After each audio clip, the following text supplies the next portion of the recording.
ನಮಸ್ತೆ ಮಿತ್ರರೇ, ಇಂದು ನಾವು ಒಂದು ಹಳೆಯ ಶೈಲಿಯ ಬಾಳೆ ಎಲೆಯಲ್ಲಿ ಮಾಡುವಂತಹ ಕೂಡಲೇ ಇನ್ಸ್ಟೆಂಟ್ ಆಗಿ ಮಾಡುವಂತಹ ಒಂದು ಹಳ್ಳಿಯವರ ರೆಸಿಪಿ. ನನ್ನ ಅಜ್ಜಿ ಮುಂಚೆ ಇದನ್ನು ಮಾಡ್ತಿದ್ರು. ಬಹಳ ರುಚಿಕರವಾಗಿರ್ತದೆ. ಇದಕ್ಕೆ ಸ್ವಲ್ಪ ಈ ಡ್ರೈ ಫ್ರೂಟ್ಸ್ ಎಲ್ಲ ಹಾಕಿ ಮಾಡಿದರೆ ಬಹಳ ರುಚಿಕರವಾಗಿರ್ತದೆ. ಹಾಗಾದರೆ ಈ ಒಂದು ಬಾಳೆ ಎಲೆಯ ಒಂದು ಬ್ರೇಕ್ಫಾಸ್ಟ್ ಅಂತಲೂ ಹೇಳ್ಬೋದು ಅಥವಾ ಒಂದು ಸ್ವೀಟ್ ಅಂತಲೂ ಹೇಳ್ಬೋದು. ಹೇಗೆ ಮಾಡುವುದು, ಅದಕ್ಕೆ ಏನೆಲ್ಲ ಸಾಮಗ್ರಿಗಳು ಬೇಕು ಎಂದು ನೋಡೋಣಲ್ಲವೇ ಮಿತ್ರರೇ? ಇವತ್ತೊಂದು ಹೊಸ ಥರದ ಓಲ್ಡ್ ಟೈಪಿನ ಒಂದು ಬ್ರೇಕ್ಫಾಸ್ಟ್ ಮಾಡೋಣ.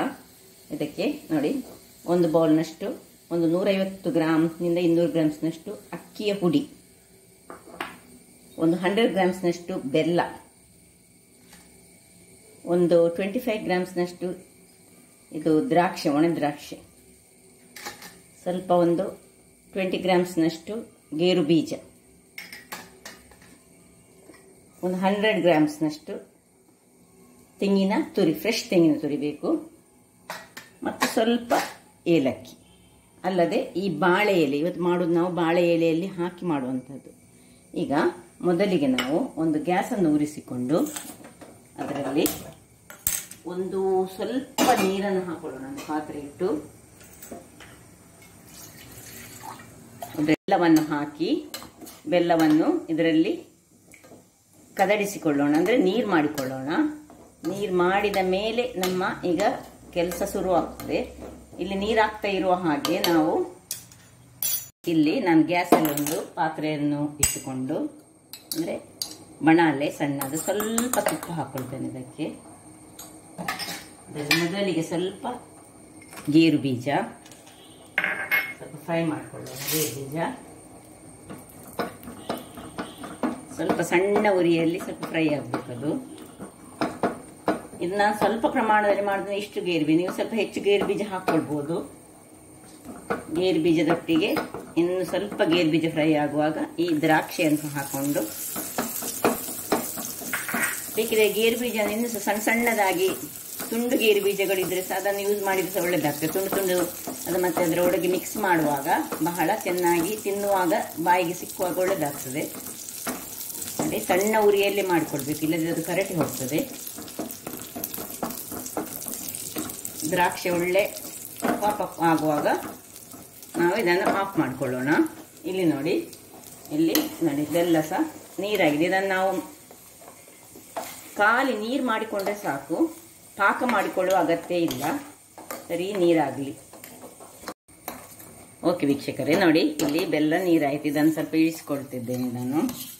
ಈಗ ಅದೇ ಪಾತ್ರೆಯಲ್ಲಿ, ಅದೇ ಒಲೆಯಲ್ಲಿ ನಾನೊಂದು ಪ್ಯಾನ್ ಅನ್ನು ಇಟ್ಕೊಂಡು, ಪ್ಯಾನ್ ಸ್ವಲ್ಪ ಬಿಸಿಯಾಗಲಿ. ಆ ಪಾತ್ರೆ ತವ ಬಿಸಿಯಾಗಿದೆ. ಸ್ವಲ್ಪ ತುಪ್ಪವನ್ನು ಹಾಕೊಳ್ಳೋಣ. ನೀವು ತುಪ್ಪ ಇಲ್ಲದ್ರೆ ಎಣ್ಣೆ ಸಹ ಹಾಕೊಳ್ಬೋದು. ಈ ತೆಂಗಿನ ತುರಿಯನ್ನು ಇದರಲ್ಲಿ ಸ್ವಲ್ಪ ಫ್ರೈ ಮಾಡಿಕೊಳ್ಳೋಣ.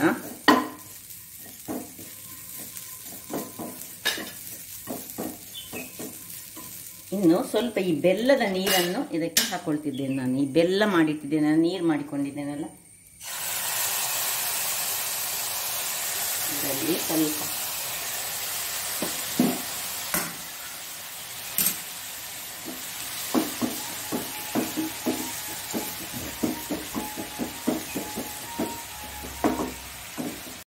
ಇಲ್ಲಿ ನೋಡಿ, ಇದು ಇಷ್ಟು ಇದರಲ್ಲಿ ಆವಿ ಆಗಬೇಕು ಒಳ್ಳೆ. ಈ ತೆಂಗಿನ ತುರಿ ಈ ಬೆಲ್ಲವನ್ನು ಒಳ್ಳೆ ಹೀರಿಕೊಳ್ಬೇಕು. ಇಲ್ಲಿ ನೋಡಿ, ನಾನು ಏಲಕ್ಕಿಯನ್ನು ಅದರದ್ದು ಸಿಪ್ಪೆ ತೆಗೆದು ಪೌಡರ್ ಮಾಡ್ಕೊಂಡಿದ್ದೇನೆ. 1 ಚಮಚದಷ್ಟು ಏಲಕ್ಕಿಯ ಪುಡಿ ಬೇಕು ನಮಗೆ ಇಲ್ಲಿ ಮೇಯ್ನ್ ಆಗಿ. ಇದಕ್ಕೆ ಶಿಫ್ಟ್ ಮಾಡಿಕೊಳ್ಳೋಣ. ಫ್ರೆಶ್ ಆಗಿ ಆಗಾಗಲೇ ಯಾವಾಗಲೂ ಏಲಕ್ಕಿ ಪುಡಿ ತಂದಿಟ್ಟುಕೊಳ್ಬಾರ್ದು ವೀಕ್ಷಕರೇ. ಏಲಕ್ಕಿ ತಂದಿಟ್ಟುಕೊಂಡು ಅದನ್ನು ಫ್ರೆಶ್ ಆಗಿ ಪುಡಿ ಮಾಡಿಕೊಂಡ್ರೆ ಅದರ ಪರಿಮಳವೇ ಬಹಳ ಸೊಬಗು, ಬಹಳ ಒಳ್ಳೆಯದಾಗ್ತದೆ.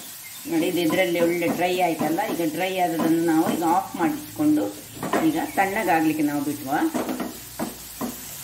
ವೀಕ್ಷಕರೇ. ಇದು ಸಹ ತಣ್ಣಗಾಗಿದೆ. ಇಲ್ಲಿ ಬೆಲ್ಲದ ನೀರು ಸಹ ತಣ್ಣಗಾಗಿದೆ.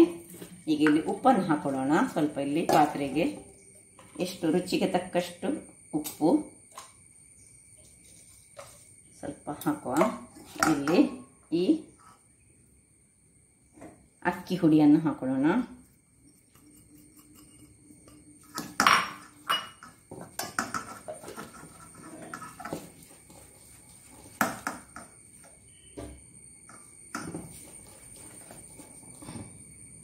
ಈಗ ತಣ್ಣಗಾದ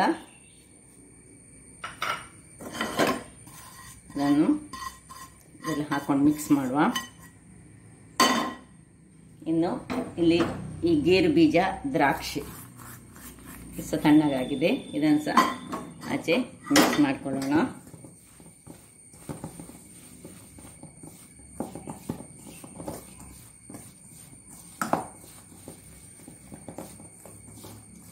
ಇನ್ನು ಈ ಬೆಲ್ಲವನ್ನು ಇದರಲ್ಲಿ, ಬೆಲ್ಲದ ನೀರನ್ನು ಇದರಲ್ಲಿ,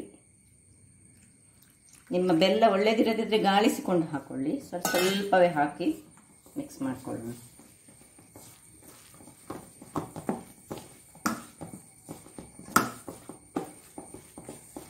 ಗಟ್ಟಿ ಮಾಡಲಿಕ್ಕಿಲ್ಲ, ನೀರೇ ನಾವು ಮಾಡೋದು.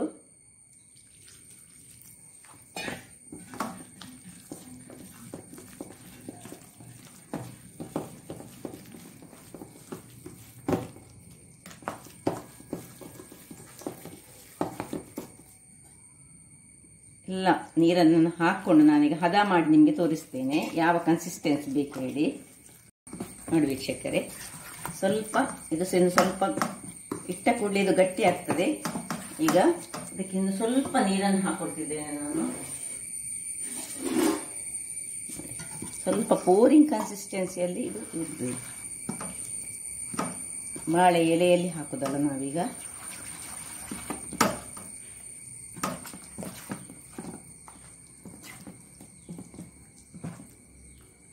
ಹೀಗೆ ಇರಬೇಕು.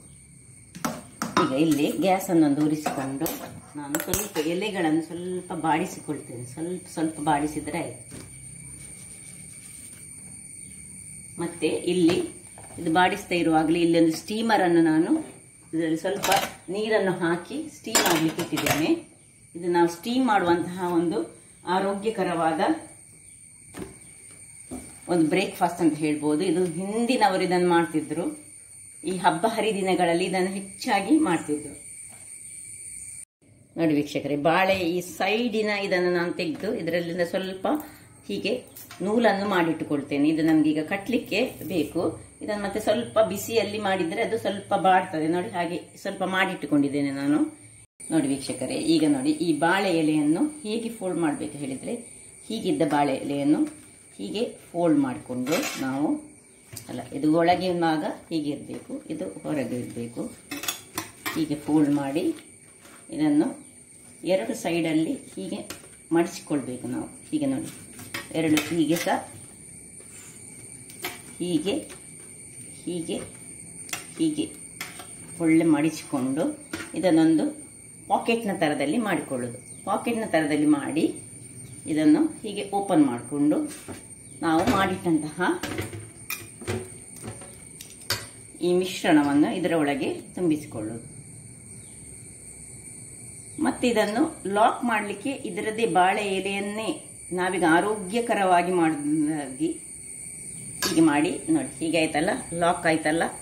ಇನ್ನು ಇದನ್ನು ಹೀಗೆ ಇದನ್ನು ಮುಚ್ಚಿ ಒಂದು ಪೋಟ್ಲಿಯ ಥರದಲ್ಲಿ ಮಾಡೋದು. ನೋಡಿ, ಹೀಗೆ ಹೀಗೆ ಮಾಡಿ ಇದಕ್ಕೆ ನಾವು ಒಂದು ನೂಲು, ಬಾಳೆಯ ನೂಲನ್ನೇ ಕಟ್ಟಿಕೊಳ್ಳೋಣ.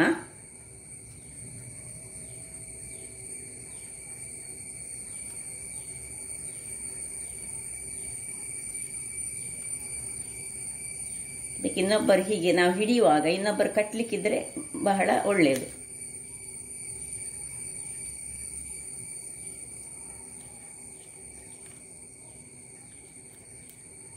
ಹೀಗೆ ಇಟ್ಕೊಳ್ಳೋಣ. ಹೀಗೆ ಒಂದಾಯಿತು. ಈಗ ಇನ್ನೊಂದನ್ನು ತೋರಿಸ್ತೇನೆ, ಆಮೇಲೆ ಎಲ್ಲ ಮಾಡಿ ನಾನು ತೋರಿಸ್ತೇನೆ. ನೋಡಿ, ಹೀಗೆ ಫೋಲ್ಡ್ ಮಾಡಿಕೊಳ್ಳೋದು. ಎಲೆ ಮಾತ್ರ ಕರೆಕ್ಟ್ ಇರಬೇಕು. ನೋಡಿ, ಹೀಗೆ ಇರಬೇಕು. ಫೋಲ್ಡ್ ಮಾಡಿ ಈಚೆ ಸೈಡನ್ನು ಮಡಿಚುದು. ಹೀಗೆ ಪಜೆ ಮಡಿಕೆಯಲ್ಲಿ, ನಾನು ಪಜೆ ಮಡಿಕೆಯಲ್ಲಿ ಮಾಡಿ ತೋರಿಸಿದ್ದೇನಲ್ಲ ಹಾಗೆ ಹೀಗೆ ಮಾಡಿ, ಹೀಗೆ ಮಾಡಿ, ಹೀಗೆ ಹೀಗೆ ಮಾಡಿದ ಮೇಲೆ ಇದನ್ನು ಪಾಕೆಟ್ನ ಥರದಲ್ಲಿ ಮಾಡಿ ಇದನ್ನು ಓಪನ್ ಮಾಡಿಕೊಳ್ಳೋಣ. ನೋಡಿ, ಹೀಗೆ ಓಪನ್ ಮಾಡಿ ಇದರ ಒಳಗೆ ನಮ್ಮ ಈ ಬ್ಯಾಟರನ್ನು ತುಂಬಿಸಿಕೊಳ್ಳೋದು.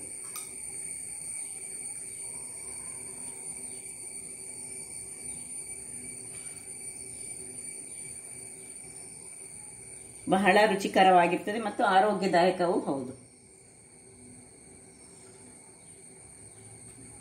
ಇನ್ನು ಇದನ್ನು ಹೀಗೆ ಮಾಡಿ ಇದನ್ನು ಹೀಗೆ ಇಟ್ಟು ಇದಕ್ಕೆ ನಮ್ಮ ಬಾಳೆಯ ದಂಟನ್ನು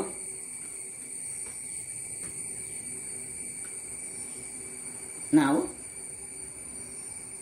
ಕಟ್ಟಿಕೊಳ್ಳೋಣ.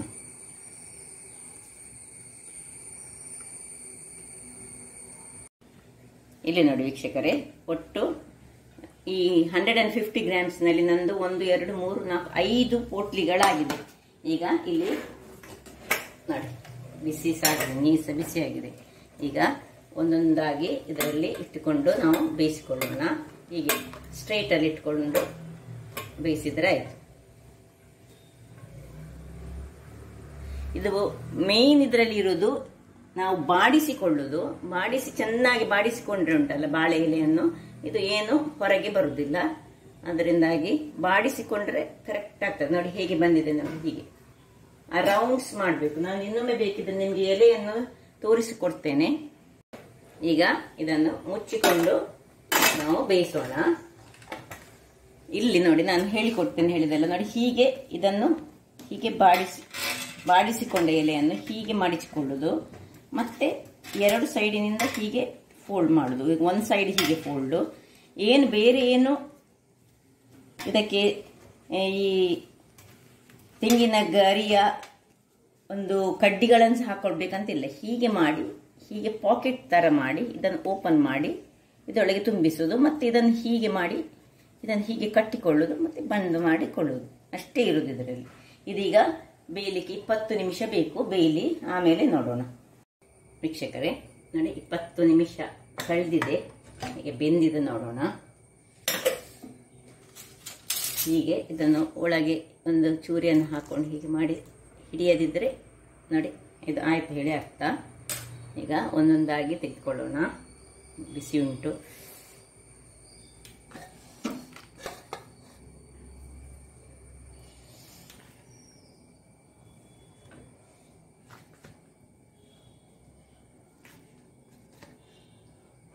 ಇದು ಹೆಚ್ಚಾಗಿ ಈ ಹಳ್ಳಿಗಳಲ್ಲಿ ಈ ಹಬ್ಬ ಹರಿದಿನದಂದು ಇದನ್ನು ಮಾಡ್ತಾರೆ. ಇದು ಬಹಳ ರುಚಿಕರವಾಗಿರ್ತದೆ. ಇದರಲ್ಲಿ ಗೇರು ಬೀಜ, ದ್ರಾಕ್ಷಿ ಎಲ್ಲ ಹಾಕಿದ್ರಿಂದಾಗಿ ಬಹಳ ರುಚಿಕರವಾಗಿರ್ತದೆ. ಈಗ ಒಂದೊಂದಾಗಿ ಸ್ವಲ್ಪ ತಣ್ಣಗಾಗಬೇಕು. ತಣ್ಣಗಾದ್ಮೇಲೆ ಒಂದೊಂದಾಗಿ ಇದನ್ನು ಬಿಡಿಸಿಕೊಳ್ಳೋಣ. ನೋಡಿ ವೀಕ್ಷಕರೇ, ಈಗ ಸ್ವಲ್ಪ ತಣ್ಣಗಾಗಿದೆ. ನೋಡಿ ಒಂದೊಂದಾಗಿ ಹೀಗೆ ತೆಗೆದು ಒಬ್ಬೊಬ್ಬರಿಗೆ ಹೀಗೆ ಕೊಡೋದು. ನೋಡಿ ಹೇಗೆ ಬಂದಿದೆ ನೋಡಿ.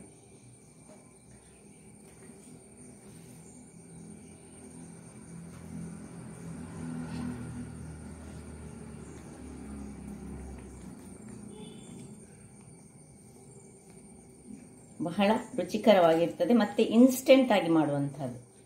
ಹಾಗಾದರೆ ನೋಡಿದ್ರಲ್ಲ ಯಾವ ರೀತಿಯಲ್ಲಿ ಒಂದು ಕೂಡಲೇ ಮಾಡುವಂತಹ ಒಂದು ಸ್ವೀಟ್ ಸಹ ಹೇಳ್ಬೋದು, ಬ್ರೇಕ್ಫಾಸ್ಟ್ ಆಗಿ ಸಹ ಇದನ್ನು ಉಪಯೋಗಿಸ್ಬೋದು. ಇದರಲ್ಲಿ ನಟ್ಸ್ ಎಲ್ಲ ಇದ್ದು ಒಳ್ಳೆ ಕ್ಯಾಲರೀಸ್ ಇರ್ತದೆ, ಬಹಳ ರುಚಿಕರವೂ ಆಗಿರ್ತದೆ. ಹಾಗಾದರೆ ನನ್ನ ಈ ಕುಕಿಂಗ್ ಚಾನಲ್ ನಿಮಗೆ ಇಷ್ಟ ಆದರೆ ಬೋಳೂರು ಸುವರ್ಣ ಚಾನಲನ್ನು ಲೈಕ್ ಮಾಡಿ, ಶೇರ್ ಮಾಡಿ ಹಾಗೂ ಸಬ್ಸ್ಕ್ರೈಬ್ ಮಾಡಿ ಹಾಗೂ ನನ್ನ ಇನ್ಸ್ಟಾಗ್ರಾಮ್ ಪೇಜನ್ನು ಫಾಲೋ ಮಾಡಿ. ಧನ್ಯವಾದಗಳು.